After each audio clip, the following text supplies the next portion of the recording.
Ma fiancée m'a dit que son ex-femme devait être présente à chaque événement familial pour les enfants. Puis ses filles a demandé pourquoi maman dort dans ta chambre de papa quand elle vient nous voir. J'avais 29 ans quand j'ai rencontré Ben, il avait 2 filles que les miennes. Issus d'un précédent mariage, des enfants adorables de 7-9. Équilibrée et heureuse. Leur mère avait quitté Ben 5 ans plus tôt pour un autre homme. Du moins c'est ce qu'il m'avait dit, le divorce avait été amiable, ils pratiquaient coparentalité merveille. J'admirais leur maturité à ce sujet. Rachel doit être là pour les filles, disait Ben chaque fois que je suggérais des dîners de famille. Des fêtes d'anniversaire ou des célébrations de vacances. Elles ont subi assez de traumatismes, nous ne pouvons pas exclure leur mère. Je comprenais, je ne voulais pas être les méchantes belles-mères qui s'immiscent entre une mère et ses enfants, alors Rachel se joignait à nous pour tout. Elle s'asseyait à côté de Ben au récital de danse de clos. Les mains posées sur son épaule, et l'aidait à souffler ses bougies d'anniversaire chez nous. Debout entre Ben et moi sur les photos. Elle avait un double déclin de chez nous en cas d'urgence, cela semblait excessif. Mais Ben insistait sur le fait que c'était une coparentalité saine. Son thérapeute le lui avait recommandé. Disait-il, Internet confirmait ses dires avec des articles expliquant que les enfants s'épanouissaient lorsque par divorce restaient proches. J'avalais bon malaise et souriais lors des brunchs du dimanche où Rachel riait de blagues privées. Que je ne comprenais plus tout, elle tendait le bras devant moi pour toucher celui de Ben. Et vous les filles disaient des choses que tu te souviens quand nous vivions tous ensemble? Ben prenait alors ce regard lointain et triste. La famille nucléaire leur manque, expliquait-il plus tard, c'est normal. Puis Thanksgiving, Rachel est restée dormir parce qu'elle avait bu du vin au dîner, sécurité avant tout, a dit Ben. Il l'installait dans ta chambre d'amis. Va embrasser les filles pour leur dire bonne nuit et est venu se coucher, vers minuit. Je me suis réveillé pour aller aux toilettes. La porte de la chambre d'amis était ouverte, le lit était vite encore parfaitement fait. Je trouvais le téléphone de Rachel en train de charger dans la cuisine. Son sac de voyage non ouvert. Il se chaussure placé soigneusement devant les portes de notre chambre. Mes mains sont devenues glacées, je suis retourné devant notre chambre et j'ai écouté, le silence. Puis les voix basses de Ben, le rire étouffé de Rachel. Par l'entrebâillement de la porte, je pouvais le voir assise de son côté du lit. Portant son vieux t-shirt d'université, celui qu'il m'avait dit avoir jeté il y a des années. Je ne les ai pas confrontés, je suis retourné et je suis resté allongé jusqu'à l'aube. Fixant du plafond, mon esprit repassant chaque interaction, chaque bizarrerie que j'avais ignorée. Le lendemain matin, le 8. Manger des pancakes quand elle levait des yeux vers moi avec une innocence totale. Quand tu es papé, vous serez marié. Est-ce que tu dormirais dans des chambres d'amis comme tu le fais maintenant? Puisque maman dort dans des chambres de papé quand elle vient, les fourchettes m'échappent et tes mains cliquaient sur mon assiette, le visage de Ben est devenu livide. Rachel est soudainement semblé très intéressée par son café. Que veux-tu dire? Le puisque je demandais lentement, je le voyais tant étonnamment calme. Maman dort toujours dans le lit de papé, et simplement dit Claude se servant du sirop. Même que tu es là, papé dit que c'est parce que maman peur la nuit et qu'elle a besoin de compagnie, comme que je dors avec Mire quand il y a du tonnerre. Le pied s'est mis à tangue, Mire acquiesce avec enthousiasme, et parfois je les entends rire. Très tard, papé dit qu'ils discutent juste de trucs de grands. Je regardais Ben depuis Rachel. Puis les enfants qui n'avaient aucune idée qu'ils venaient de faire exploser une bombe en plein petit déjeuner. Les filles allaient regarder des dessins animés et dit Ben calmement, les voix serrées. Quand elles sont parties, j'ai posé une seule question. Depuis combien de temps? Rachel a parlé la première.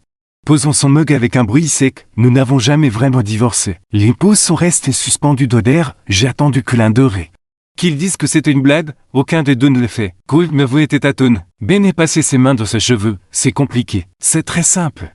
Au contraire, Rachel regardait Ben, il regardait les tables, je suis resté parfaitement immobile. On allait le faire, a commencé Ben.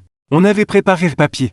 Mais le père de Rachel est mauvais, elle a perdu son assurance santé, les polices d'assurance d'entreprise étaient meilleures alors on ne les a juste pas déposées. C'était il y a 5 ans. On avait toujours l'intention de le faire, dit Rachel. Mais ce n'était jamais le bon moment, et les filles vivaient si bien le fait que nous restions proches, nous ne voulions pas perturber cela. J'ai ri, le son m'est paru étrange, vous ne vouliez pas perturber cela. Nous sommes fondamentalement divorcés. Et dit Ben rapidement, de toutes les manières qui comptent, nous ne l'avons juste jamais rendu légal. Sauf que vous couchez ensemble. Silence. Les filles disent qu'elles sont confuses. Rachel interrompu. Les enfants se font des idées. Nous n'avons jamais assez. J'ai levé des mains, ne mentez plus. Je me suis levé. Je suis allé dans notre chambre et j'ai commencé à sortir mes valises du placard. Ben me suivit. Où vas-tu? Loin d'ici. On peut juste en parler. Je me suis retourné vers lui. Tu m'as dit que tu étais divorcé. Tu m'as présenté Rachel comme ton ex-femme. J'ai passé 18 mois. Je planifiais une vie avec toi, j'ai refusé un poste d'enveu parce que tu disais que tu ne pouvais éloigner les filles de leur mère qui vit avec toi. Elle ne vit plus ici. Elle vit que, ses vêtements sont tout ton placard, j'ai trouvé ce brosse dans un autre Salle de bain le mois dernier et tu m'as dit que c'était parce qu'elle était restée dormir une seule fois. À quel point me crois-tu stupide? Il ne t'a répondu, j'ai continué à faire mes valises. Je t'aime, a-t-il dit. Tu es marié sur papier, c'est tout ce qui compte, j'ai fermé la fermeture éclair, je vais. J'ai mes sœurs, ne m'appelle pas. Et le mariage, c'est dans 2 mois. Je l'ai dévisagé, tu penses vraiment qu'il y aurait encore un mariage? Je peux arranger ça, on va finaliser le divorce. Tu as su 5 ans pour l'arranger, tu ne l'as pas fait parce que tu n'en avais pas envie. Je suis passé de vos livres de vos Rachel qui était toujours assise à table. De votre fille qui regardait des dessins animés. Et je suis sorti. Ma sœur répondu dès les premières sonneries. C'était comme Thanksgiving, je peux rester chez toi un moment? Ce vol la change d'instantanément, qu'est-ce qui s'est passé? Il est toujours marié. Quoi? Je t'expliquerai que je serai là. J'ai conduit pendant 4 heures jusque son appartement à Indianapolis, quand je suis arrivé. Elle avait du vin et des mouchoirs prêts. Je lui ai tout raconté comme Rachel était toujours là. Comme Ben insistait sur la coparentalité saine. Et comme les filles avaient accidentellement révélé ce que j'avais été trop confiante pour voir. Tu as besoin d'un avocat, a dit mes sœurs. Je ne suis pas mariée avec lui, pourquoi aurais-je besoin d'un avocat? Vous vivez ensemble depuis plus d'1 an, vous avez acheté cette maison ensemble, pour monsieur. L'acte de propriété. Elle avait raison, nous avions acheté la maison il y a 6 mois, j'avais versé la moitié de l'apport de $35 000 provenant de mes économies. Le lendemain matin, j'ai appelé un avocat spécialisé en immobilier. C'est délicat, a-t-elle dit après mes explications, vous n'êtes pas marié. Donc il n'y a pas de procédure de divorce.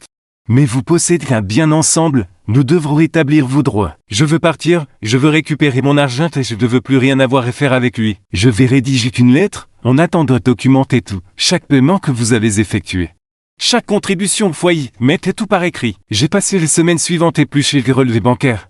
Les reçus de mails, les preuves étaient accablantes. J'avais payé que la moitié de l'hypothèque et toutes les courses des fournitures scolaires des filles. Leurs cours de danse, leurs cours d'été. J'avais joué la petite famille avec les familles de quelqu'un d'autre tout en finançant leur vie. Les détails me rendaient malade. Je trouvais des reçus pour des photos de famille prises au centre commercial où nous sourions tous. Les 5 à l'objectif comme si nous étions une vraie famille recomposée. J'avais payé pour ces photos. Il y avait un débit de $200 pour une bijouterie le jour de l'ai. Saint-Valentin dernière, je me souvenais de ce jour-là. Ben m'avait offert un collier simple en argent. Magnifique, je l'avais porté tous les jours depuis. Maintenant, je me demandais s'il avait aussi acheté quelque chose pour Rachel si mon cadeau avait fait partie d'une offre un acheteur à offert. J'ai trouvé des mails que j'avais envoyés de la compagnie d'assurance de Ben pour m'ajouter comme membre du foyer pour l'assurance auto. Juste au-dessous de mon nom se trouvait celui de Rachel. Même adresse, nous étions toutes les deux répertoriées comme vivant dans la maison que je pensais être la nôtre à nous seuls. Mes sœurs m'ont trouvé en train de pleurer devant mon ordinateur à minuit. Maintenant? A-t-elle demandé doucement. J'ai été tellement idiote, tout est là. Il était surtout les factures d'électricité. Les factures d'eau internet, son nom était surtout. Aux côtés du sien, je n'ai juste jamais regardé. Tu lui faisais confiance, ce n'est pas être idiote. S'il se quand toutes les preuves étaient juste sous mes yeux. Elle s'est assise à côté de moi. Tu te souviens quand je sortais avec Connor et le gars qui disait être délégué médical? Et qui s'est avéré être un trafiquant de drogue? Celui-là, j'ai raté tous les indices, les horaires bizarres, le liquide. Le téléphone prépayé, tu m'avais dit que je n'étais pas stupide d'avoir raté ça, que les gens qui mentent sont doués pour mentir, c'est pour ça que ça marche. Elle avait raison. Mais cela me faisait peut-être sentir mieux. Ben m'appelait 36 fois cette première semaine, je lui ai répondu. Il m'y envoyait des excuses, des explications et des promesses. J'ai bloqué son numéro, puis Rachel l'appelait, j'ai failli ne pas répondre. Mais les curiosités gagnées. Je suis désolé, a-t-elle dit immédiatement, je sais que ça ne signifie rien. Mais je le suis. C'est Ben qui t'a demandé de faire ça? Non, il ne sait pas que j'appelle, et il marque une pause, je voulais expliquer. Expliquer quoi? Que vous êtes toujours mariés? Que tu as couché avec lui pendant que je planifiais mon mariage? Ce n'est pas, nous ne sommes pas comme ça. Alors vous êtes comment? Elle est restée silencieuse avant un moment. On s'est mariés et je vu une fille tout de suite, mon Chloé. On de réaliser qu'on avait fait une erreur, on était amis de bons parents. Mais vous n'étiez pas amoureux on devait essayer de faire fonctionner les choses pour les filles, quand elles ont grandi on a décidé de se séparer mais on ne va jamais cesser d'être une famille. Donc vous êtes des amis qui couchent ensemble, vivent ensemble et mentent ensemble aux autres. Ben t'aime vraiment, il parle de toi tout le temps, les filles t'adorent. Il a une drôle de façon de le montrer. Je sais, sa voix s'est brisée. Je lui pousse à te dire la vérité, j'ai dit que ce n'était pas juste. Mais il avait peur de te perdre, j'avais peur de perdre l'assurance, j'ai une maladie chronique, sans sa police d'assurance. Je ne peux pas payer les médicaments. J'ai fermé les yeux, ce n'est pas mon problème. Je sais, tu as raison, je voulais juste que tu saches que ce n'était pas pour te blesser, nous étions juste égoïstes et effrayés. Quelle maladie et je demande te détestant de me soucier. Un lupus, on me l'a diagnostiqué juste après la naissance de mien, les médicaments coûtent 4 €. Dollars par mois sans assurance. Avec celle de Ben, je paye 50 dollars. Il y a d'autres options. Medicaid, les assurances du marché. Je gagne trop pour Medicaid, puis assez pour me payer les primes du marché et les médicaments. L'assurance de Ben était les seules choses qui faisaient sens. Alors que vous êtes restés mariés? Alors on est restés mariés. Et tu l'as laissé sortir avec d'autres femmes? On a un arrangement. On n'est plus ensemble. On est juste liés légalement. Est-ce qu'il couche avec toi? Silence. Rachel, est-ce qu'il couche avec toi? Parfois que quand il n'est pas couple, quand ils sont seuls, je ne veux rien dire. J'ai ri amèrement. Ça signifiait quelque chose pour moi. Je sais, je suis désolé. Après avoir raccroché. Je me suis assise dans ta chambre d'amis de mes sœurs et j'ai pensé toutes les nuits où Ben avait été distrait. Les nuits puis il rentrait tard. Sentant l'odeur de la douche de quelqu'un d'autre, les matins qu'il se réveillait joyeux de repose. Comme s'il avait obtenu exactement ce dont il avait besoin. Je pensais qu'il était stressé par le travail et par son rôle de père célibataire. Par la pression de recomposer nos familles, il n'était pas stressé, il était comblé. Il avait tout ce qu'il voulait, une femme pour l'assurance et le réconfort occasionnel. Une fiancée pour jouer à la maison. 2 filles qui avaient leurs 2 parents sous le même toit sans les désagréments du divorce. Il s'était construit un petit royaume parfait, tous ses besoins étaient satisfaits, tout chacun jouait le rôle qui lui était assigné, tout le monde sauf moi. J'étais le seul à ne pas connaître les règles du jeu. Mes sœurs a frappé doucement, savait Rachel t'appelait, qu'est-ce qu'elle voulait? S'excuser, expliquer qu'il ne commettait une fraude plus pour des raisons pratiques. Fraude à l'assurance santé, je n'y avais pas pensé comme ça, j'imagine quoi. Effectivement, la sœur s'est assise à côté de moi. Tu l'as échappé belle, imagine si tu l'avais vraiment épousée, tu aurais été l'autre femme danse. Ton propre mariage. Elle avait raison, mais cela le faisait peu moins mal. La lettre de l'avocat est arrivée chez Ben une semaine plus tard, elle exigeait le remboursement de mes 35 000 dollars d'apport plus la moitié de tous les paiements hypothécaires que j'avais effectués. Elle lui laissait 30 jours pour répondre, il répondit 5. Son avocat arguait que nous étions dans un partenariat domestique. Que j'avais contribué au foyer volontairement. Et que je n'avais aucun droit légal à remboursement. La lettre était froide professionnelle. Et totalement dépourvu de l'homme qui me disait même qu'une semaine plus tôt, mon avocat ripostait avec des preuves montrant que j'avais été trompé sur son statut marital. Que l'achat de la maison avait été fait sous de faux prétextes. Et que j'avais des documents prouvant qu'il s'était présenté comme divorcé. Elle a joint des captures d'écran de son profil de rencontre où il se décrivait comme divorcé. Père célibataire de 2 enfants. Elle inclut des échanges de mails où il discutait de notre avenir.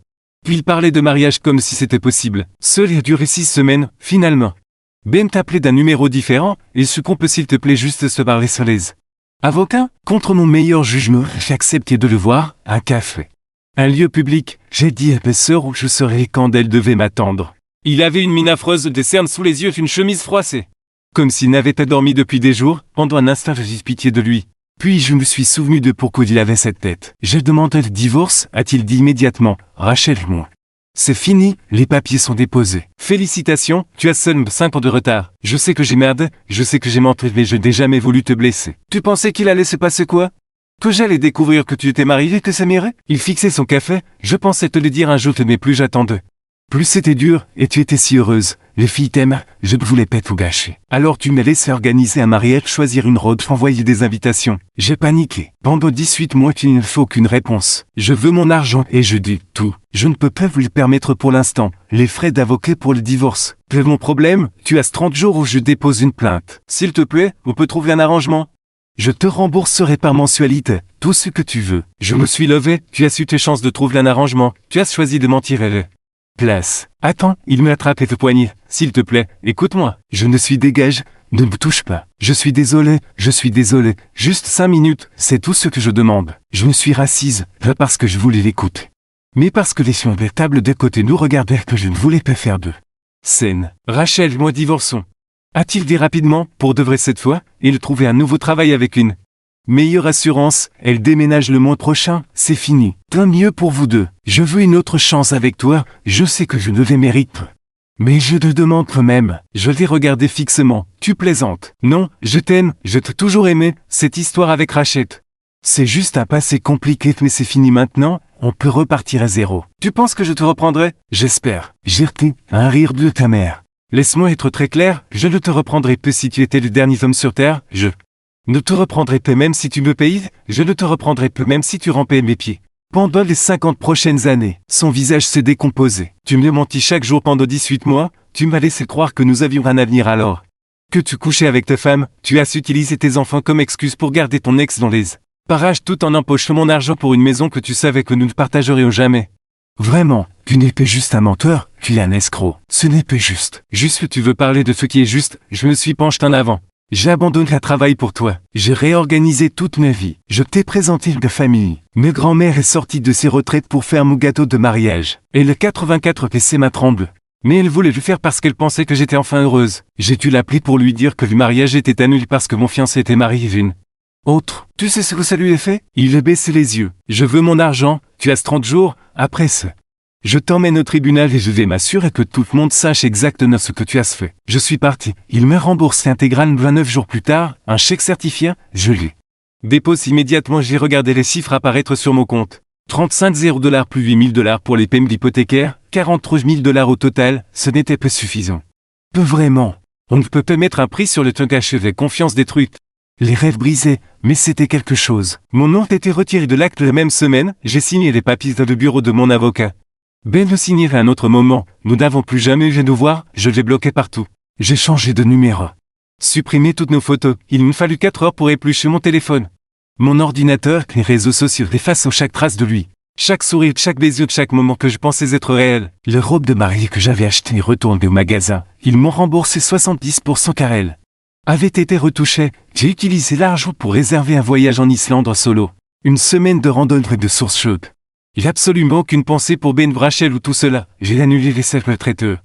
Le photographe, le fleuriste et le DJ. J'ai perdu la plupart des acomptes puis 1 000 $ au total.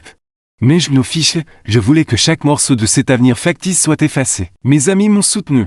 Pour la plupart, quelques-uns m'ont demandé si j'étais sûr de vouloir jeter un œuf 2002. Relation pour une technicité. Il allait finir par divorcer. Dit l'un d'eux, tu l'aimais vraiment? J'ai arrêté de parler à ses amis, ceux qui quand était présent, ils m'ont aidé à faire mes cartons. Ils sont restés assis avec moi pendant que je pleurais, ils ne m'ont pas dit que tout arrivait pour une raison que je trouverais quelqu'un de mieux, ils m'ont juste écouté. 6 mois plus tard j'allais bien, super. Mais bien, j'avais obtenu les promotions que j'avais refusées à cause de Ben, j'ai déménagé d'Anvers. Quand même. Je trouvais un nouvel appartement avec vue sur les montagnes. J'ai commencé une thérapie pour travailler sur les problèmes de confiance consécutifs au fait d'avoir été systématiquement trompé pendant 18 mois. Puis mon téléphone sonnait, numéro inconnu, allô? C'est vous, une voix de femme inconnue. Qui est-ce? Je m'appelle Amber, je suis la fiancée de Ben. J'ai eu l'estomac noué. J'ai trouvé votre numéro d'un de vieux SMS sur son téléphone, le nom était supprimé. Mais le numéro était là. J'ai appelé tous ces contacts supprimés pour essayer de vous trouver. Pourquoi? Parce que j'ai besoin de savoir s'il vous a fait ce que je pense qu'il me fait. Je me suis assis sur mon canapé les mains tremblantes. Qu'est-ce que vous pensez qu'il a fait? J'ai découvert qu'il est toujours légalement marié avec Rachel. Ils m'ont dit qu'ils étaient divorcés. Mais j'ai trouvé les registres du tribunal. Il n'y a pas de jugement de divorce. Ils n'ont jamais déposé les papiers. Les pieds s'est tourné. Quand avez-vous commencé à sortir avec lui? Et je demandais. Il y a 8 mois, on s'est fiancés le mois dernier. Le mariage est en avril. J'ai fait le calcul, il avait commencé à sortir avec elle 6 mois après mon départ, moins de 6 mois après m'avoir promis qu'il demandait le divorce. Il n'a jamais déposé les papiers. Et je dis doucement, ils sont toujours mariés, ils l'ont été tout ce temps. Je le savais, sa voix tremblait. Il inventait toujours des excuses pour expliquer pourquoi vous ne pouvez pas fixer de date. Pourquoi vous devez attendre avant d'envoyer les invitations? Je pensais qu'il était juste nerveux. L'idée de se remarier après son divorce, mais il n'y avait pas de divorce. Il n'y avait pas de divorce, et je confirmais. Est-ce que vous Rachel? Elle était à chaque événement, absolument tout, elle restait dormir constamment, il disait que c'était pour les enfants. Oh mon Dieu, il me dit la même chose, il disait que les filles avaient besoin de stabilité. Que Rachel devait être impliquée pour leur bien. Nous avons parlé pendant plus d'1 heure. Comparer nos histoires, le schéma était identique, les mensonges, les excuses, les manipulations. Rachel toujours insérée à chaque moment. Nous deux trop confiantes pour remettre cela en question. Elle me parlait des dîners de famille, Rachel cuisinait. Puis s'asseyaient tous autour de la table comme une famille normale. Depuis que nous Rachel venait pour les filles. Des fêtes d'anniversaire et des événements scolaires, Rachel se tenait à côté de Ben sur chaque photo pendant qu'Amber prenait les clichés. Je pensais être mature. Et Amber, me dire que c'est à ce que ressemblent les familles modernes, une coparentalité réussie, c'est ce que je pensais aussi, mais elle couchait avec lui. Oui, tout le temps. Oui, qu'allez-vous faire? Ai-je demandé. Je pars ce soir, je te serai payer votre place dans un œuf. Appelez la femme suivante. C'est sage, merci d'avoir parlé avec moi, je sais que ce doit être bizarre. Ce n'est pas bizarre, je suis contente que vous m'ayez répondu, j'aurais aimé que quelqu'un m'avertisse. Après avoir raccroché, je suis resté assise dans le noir et pensé de Rachel et la façon dont elle m'avait appelé pour s'excuser pour expliquer qu'elle avait trop peur de prendre sa propre assurance. De la façon dont elle Ben avait créé un système qui fonctionnait pour eux et quiconque S'en approcher devenait un dommage collatéral. Je me demandais combien de femmes il y avait, combien il y en aurait d'autres. Combien de temps il pourrait faire tourner cette arnaque avant d'être rattrapé. J'ai pensé attraper en bleu. Elle forme une sorte de groupe de soutien pour les victimes de Ben, mais je ne l'ai pas fait. J'avais tourné les pages. J'avais un bon travail, un bel appartement. Une belle vue, je n'allais pas lui accorder une minute de plus de mon temps. Mais j'ai fait une chose, j'ai écrit des avis sur toutes les plateformes pour l'entreprise de Ben. Était répertorié. Il dirigeait un cabinet de conseil financier pour aider les gens à gérer leur argent. Pour planifier leur avenir qu'à prendre des décisions intelligentes, l'ironie ne m'échappait pas. Les avis étaient simples, factuels et vrais. Soyez prudent avant de faire affaire avec quelqu'un qui commet une fraude au mariage et monte ses partenaires pendant des années. S'il ment sur le fait d'être marié, sur quoi d'autre mentira-t-il? Il se présente comme un père célibataire divorcé alors qu'il est en réalité toujours marié et vit avec sa femme. J'ai lu documents pour le prouver. Demandez de voir son jugement de divorce avant de lui confier votre argent. J'ai inclus des captures d'écran du certificat de mariage, un document public accessible à tous. J'ai inclus des captures d'écran de son profil de rencontre où il se disait divorcé. J'ai inclus une photo de lui craché le récital de danse de Claude datant de 6 mois de sombrer. Autour de cette tête tous les deux souriants, son associé l'a appelé 2 jours plus tard. Menaçant de me poursuivre pour diffamation, je lui ai dit d'y aller. De me poursuivre pour avoir posté des informations publiques et des vérités. Il a dit que je ruinais la réputation de Ben, j'ai dit que Ben avait ruiné sa propre réputation en étant un imposteur, il a dit que j'étais une ex-amère. J'ai dit que j'étais un message d'intérêt public, il n'est pas rappelé. Mais Ben y a fait. Un numéro différent, une voix désespérée, tu ruines ma vie. Je partage de faits, si tu n'aimes pas ces faits que tu n'avais que peut créer. J'ai des enfants, ils vont voir ça. Alors tu aurais dû penser à tes enfants avant de mentir à plusieurs femmes sur ton mariage. Avant de l'utiliser comme accessoire de ton arnaque. S'il te plaît, je te perds tout ce que tu veux. Je veux pas tout ton argent, je l'ai déjà récupéré. Je veux que tu arrêtes de faire ce genre. Ce n'est pas le cas, embête-moi que ce n'était pas sérieux. Ce n'était plus comme avec toi. Tu l'as demandé de mariage, silence, tu lui as donné une bague, tu as rencontré ses parents. Tu l'as intégré ta famille exactement comme tu l'as fait avec moi, ça me semble assez sérieux. C'était une erreur, je ne réfléchissais pas clairement. Non.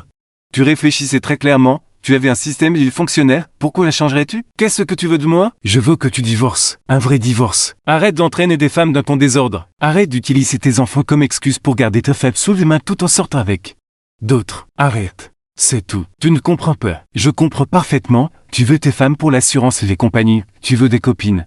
Pour l'excitation et l'apparence d'être célibataire, tu veux que tes enfants aient leurs deux. Par seules les complications d'une réelle coparentalité, tu as mis en place un système parfait. Tu obtiens tout ce que tu veux, tous les autres en paient le prix. Il est resté silencieux un long moment. Rachel a besoin de l'assurance. Rachel, une adulte, elle peut trouver sa propre assurance. Il y a des programmes, des options. Tu n'es pas son seul choix, tu es juste son choix le plus facile, tu ne sais pas de quoi tu parles. Je sais exactement de quoi je parle, vous vous entretenez mutuellement, il a d'assurance, vous. Tu as un plan de secours, aucun de vous ne s'engager pleinement à avancer, c'est confortable. Sûr. Et totalement injuste pour quiconque d'autre s'implique. J'ai raccroché, il est d'essayer de rappeler, j'ai bloqué le numéro. Au cours des semaines suivantes, j'ai vu mes avis recevoir des réponses d'autres femmes et elles ne donnaient pas de détails. Mais le schéma était clair. J'aurais aimé voir ça de Gashtan dans de ma vie, la même chose m'est arrivée, merci d'avoir parlé. L'ex-femme est toujours là, alerte rouge. Je n'étais pas le seul, je n'étais même pas le premier, juste le premier à se colère pour avertir les autres. Ben essayait de faire supprimer les avis, les plateformes refusaient, tout ce que j'avais posté était vrai, vérifiable et documenté, la vérité n'est pas de la diffamation. Son entreprise en a pris un coup, selon des connaissances communes. Il a perdu plusieurs clients importants, il a pu se séparer d'un de ses associés. Il a commencé à travailler de chez lui plutôt que dans le bureau du centre-ville, je me suis senti un peu mal puis je me suis souvenu de voix d'Amber téléphone tremblante de trahison. Je me suis souvenu de mes propres larmes, de mon propre choc. De ma propre humiliation, j'ai cessé de me sentir mal. C'était il y a 2 ans, j'ai appris par des connaissances communes que Ben et Rachel ont fini par divorce, un vrai divorce, les papiers légaux signés, déposés, finalisés. Les registres du tribunal montraient que cela avait été finalisé 8 mois après qu'Ambelette quitté. Que ce soit la cause des avis. Parce qu'Amber les avait menacés de tout révéler tout parce qu'ils avaient enfin un accès d'eux. Conscient que je ne sais pas, je m'en fiche. J'ai aussi appris que Rachel s'était remariée avec quelqu'un d'autre. Quelqu'un qui apparemment connaît toute l'histoire et épousait quand même un veuf dont le défunt épouse avait les mêmes maladies. Ils comprenaient les complications liées à l'assurance. Ils ont commencé à sortir ensemble après s'être rencontrés dans un groupe de soutien, tant mieux. Pour elle, j'imagine, au moins fait-le trouver quelqu'un qui savait de quoi il s'engageait. Ben est toujours célibataire et gère toujours son entreprise. Bien qu'il ait dû changer de nom après que les avis aient coulé sa réputation. Maintenant, C'est Ratwell Financial Servit au lieu de Benjamin Ratwell Financial Consulting, non. Diffère même imposture, il est de nouveau sur les applications de rencontres. Je le sais parce que des amis m'envoient des captures d'écran, son profil des divorcés. Père de 2 enfants cherche quelque chose de vrai. Les photos lui montrent avec les filles. Je vois la carte du père célibataire dévoué, j'espère que les prochaines femmes feront une recherche sur Google d'abord, j'espère qu'elle trouverait mes avis. J'espère qu'elle s'enfuira. Quant à moi, je vais bien mieux que bien. J'ai appris une leçon précieuse sur la confiance. Sur le signal d'alerte sur la façon dont les gens peuvent vous mentir en plein visage en appelons cela de l'amour. J'ai appris que parfois les questions les plus importantes ne te m'aimes-tu? Mais es-tu légalement libre de m'aimer? J'ai appris à vérifier et consulter les registres publics, poser des questions difficiles.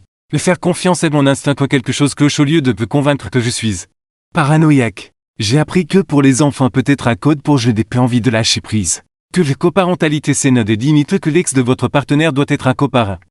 Un coacteur de votre relation. Je me suis marié l'année dernière avec quelqu'un qui me doit montrer son jugement de divorce lors de notre deuxième rendez-vous sans que je le demande, qui est de limite saine avec son ex, qui n'a pas besoin de son ancienne conjointe à chaque événement pour prouver qu'il est un bon parent, qui dit les vérités même quand c'est inconfortable. Il s'appelle Gabriel, nous nous sommes rencontrés lors d'une conférence d'Anvers. Il est ingénieur civil, stable, pragmatique et honnête et l'ex parfois de façon agaçante. Une fois, il m'a dit que les nouvelles coupes de cheveux n'étaient pas celles qui m'allaient de mieux, j'ai apprécié. Lors de notre 3e rendez-vous, il évoque son ex-femme spontanément, nous avons été mariés pendant 6 ans, a-t-il dit. Nous avons divorcé il y a 4 ans, nous n'avons pas d'enfants. Ce qui simplifie les choses, nous sommes cordiaux mais peu proches, et les remarie maintenant. Elvie et Phénix, on s'échange des cartes de Noël, c'est à peu près tout. Pourquoi avez-vous divorcé? Et je demandais. On évoluait différemment. On voulait des choses différentes, elle voulait parcourir le monde, je voulais m'installer. Aucun deux nous n'avait tort, nous n'étions juste plus faits l'un pour l'autre. Est-ce que tu l'aimes encore? Non, je tiendrai comme on tient à quelqu'un qui était important pour ce tiers tes feuillets, j'espère. Qu'elle est heureuse mais je ne l'aime pas, c'est toi que j'aime. C'était les premières fois qu'il le disait, j'ai pleuré. Nous attendons notre premier enfant de janvier, une fille, nous allons l'appeler Claire, l'ex de Gabriel nous envoyait un cadeau de naissance, une couverture faite main avec des éléphants. La carte dit félicitations, et l'île de tes chances de vous avoir tous les deux, j'ai renvoyé. Un mot de remerciement, c'était toute l'étendue de notre interaction. Voilà à quoi ressemble une situation saine. Parfois je repense à ces matins à la table de Ben. Je regardais Rachel se servir du café dans mes cuisines. J'écoutais les filles bavarder sur ma meuf pape, en me convainquant que j'étais mature et compréhensive. Je repense à quel point je voulais désespérément croire que certaines familles fonctionnaient simplement différemment, que j'étais évolué, de l'accepter, je n'étais pas évolué. J'étais une bouche toute une invitée dans le mariage de quelqu'un d'autre. Jouant un rôle qu'ils avaient écrit pour moi en attendant des sorties inévitables. Mais je suis contente que ce soit arrivé. Car cela peut appris exactement ce que je n'accepterai plus, c'est que je n'excuserai plus. Ce que je ne prétendrai plus être normal qu'au chaque instant me jure que quelque chose ne va pas. Les filles m'ont contacté il y a quelques mois, plus d'un sont maintenant. Mi-vent de 13, elles m'ont trouvé sur les réseaux sociaux et t'ont envoyé un message. Nous sommes désolés pour ce qui s'est passé, nous ne comprenions pas à l'époque. Mais maintenant nous comprenons, nous savons que ce que papa fait était mal, nous voulions que tu sache que tu nous manques et que nous sommes désolés. J'ai répondu, vous n'avez pas vous excuser, vous étiez des enfants, prenez soin de vous, je ne les ai pas ajoutés en amis, je n'ai pas ouvert les portes à un contact suivi. Ce sont de bonnes gamines. Mais ce ne sont pas mes enfants, elles ne sont pas sous mes responsabilités. Et je ne vais pas me laisser aspirer dans ce monde. Elles ont quand même répondu. Nous voulions te dire quelque chose, même le papa se disputait à cause de toi, on les entendait les nuits, maman disait que papa devait te dire la vérité, papa disait que se gâcherait. Tout, maman disait que ce n'était pas juste pour toi, papa disait que tu étais heureuse sans savoir. Je l'ai vu 2 fois, quand tu es parti. Papa était vraiment en colère, il rejetait des fautes sur maman, il dit qu'elle avait ruiné sa vie. Un nouveau on peut vraiment divorcer. Maman a dit qu'il avait ruiné sa propre vie mentant, ils se sont disputés pendant des semaines. C'est vrai qu'ils ont enfin déposé les papiers. Il y avait plus, même peut heureuse maintenant. Son nouveau mari est vraiment gentil, il la traite mieux que papa n'a jamais fait, ils sont égaux tu sais. Papa était toujours celui qui commandait. Qui prenait des décisions pour tout le monde, même suivait juste parce que c'était plus facile que de se battre. Papa n'est plus heureux, il veut des rendez-vous. Mais ça ne dure jamais, il dit que les femmes sont trop difficiles maintenant, trop exigeantes. Nous pensons qu'il ne trouve juste plus personne qui accepte ces histoires, nous sommes désolés d'avoir fait partie du mensonge. Même si nous ne savions pas que c'en était un, on t'aimait beaucoup. Tu étais gentil avec nous, tu n'as jamais essayé de remplacer maman, tu te souciais juste d'eux. Nous, ça comptait beaucoup. J'ai pleuré l'ISO ça, non pas parce que je voulais revenir en arrière, mais parce que cela confirmait ce que je soupçonnais. Les filles avaient été des victimes elles aussi. Coince entre des parents qui privilégiaient leur propre confort à vol honnête envers autrui. J'ai écrit une dernière fois, merci de l'avoir dit.